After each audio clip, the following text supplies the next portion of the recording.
Whether Adolf Hitler had a god complex or was just trying to compensate for something else, fact remains that he felt it necessary to commission the construction of the world's largest cannon just to invade France.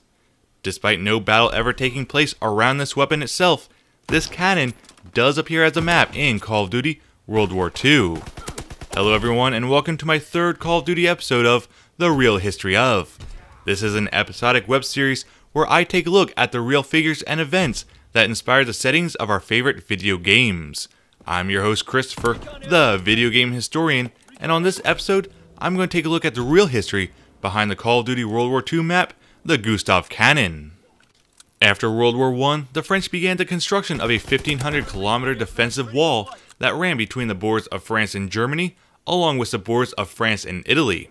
This wall, known as the Maginot Line, was basically a series of obstacles that was outfitted with tank barriers, machine gun nests, concrete bunkers, and fortifications. It seemed like it would be quite impenetrable, and even the Wehrmacht in 1935 were studying what weapons could possibly knock out these defenses.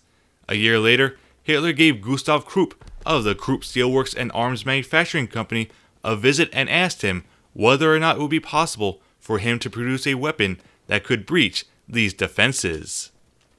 Indeed, for Krupp it was possible, and he did create a concept of what it would take. In 1937, Hitler accepted this concept and commissioned him 10 million marks to begin building it. There were only a few stipulations, however. The gun had to be completed by spring of 1940, as that's when the German army was going to invade France. The weapon also had to penetrate 1 meter of steel plate armor, 7 meters of reinforced concrete, and 30 meters of compacted earth at 45 kilometers. Unfortunately, the construction of the weapon proved to be more difficult than originally thought, and by the time that the Germans were set to invade France, the weapon was nowhere near completion. Fortunately for Krupp, the Germans didn't actually need the weapon, for they simply bypassed the Maginot Line by flanking through Belgium. The weapon would be finished construction a year later in 1941, where it was test-fired at the Ruggenwalde artillery range and presented to the German war machine as a gift for Hitler at no cost. When it was completed, the aptly named Schwerer Gustav, or Heavy Gustav Cannon, stood 12 meters high, 7 meters wide, and 47 meters long. It weighed in at 1,344 tons and could fire 80 centimeter caliber shells a distance of 47 kilometers at 820 meters per second. These shells themselves weighed 7 tons, and the cannon could fire one every 30 to 45 minutes. Due to its weight and size, the weapon could only sit on special railway track sections, and to be moved had to be broken down and set back up, which took about 3 to 4 days each. In order to operate the cannon, it required a crew of at least 500 people. In July of 1942, it was finally used for the first and supposedly last time against the Allies during the siege of Sevastopol. This town was a port on the Black Sea in Crimea where the Russian Coastal Army and Black Sea Fleet were stationed.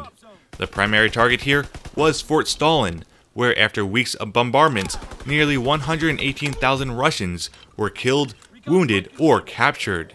It was during this siege that 300 shells rained down on the Russian fort, destroying not only their coastal guns, but also an ammunition depot that destroyed the whole fort. This would be the last time the Schwerer Gustav would be used. It was planned to be used at Leningrad, but the Germans were repelled before they could get it set up. Supposedly, a second Schwerer Gustav was created, called Dora, which was supposed to be used at Stalingrad, but that too was withdrawn before they could get it set up. Some accounts do say that one of these guns was also used during the Warsaw Uprising in 1944, but the accounts vary and it's hard to say. After Sevastopol, the Germans stopped using the gun as there were too many drawbacks to it. Not only was it easy to spot by Allied aircraft, it was also expensive to maintain and fire and needed to run on dedicated track. The manpower needed and the finances to keep it running simply couldn't be justified in continuing its operation. In April of 1944, just before the Allies entered Germany, the cannon was destroyed to prevent its capture.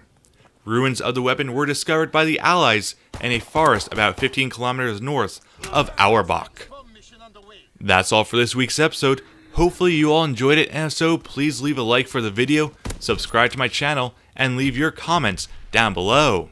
Also, don't forget to follow me on social media with Twitter and Facebook, and until next time, I'll see you at the Call of Duty.